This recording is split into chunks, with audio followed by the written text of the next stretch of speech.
Coming back to YPT is like coming home. There is a sort of warmth and generosity of spirit in this building that you can feel. So it's just great to be back. Hi, I'm Sheila McCarthy, and I have the honor of directing Pinocchio at Young People's Theatre.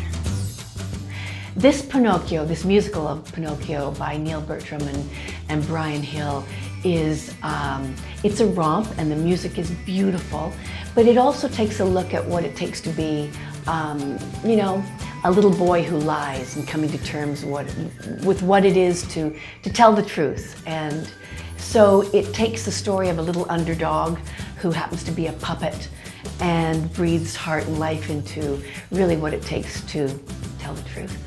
And the journey of Pinocchio is, I hope, what every child in the audience will relate to and recognize, you know.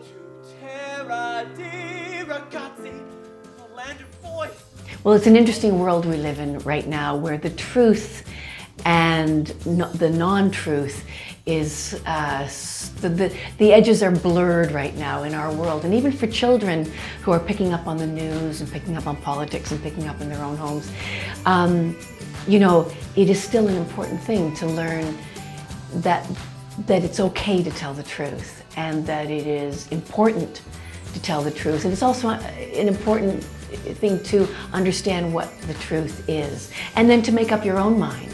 I think this show is about empowering the individual, whether you're a little girl or a little boy. That's the important message here, is that when you learn to tell the truth, it feels good.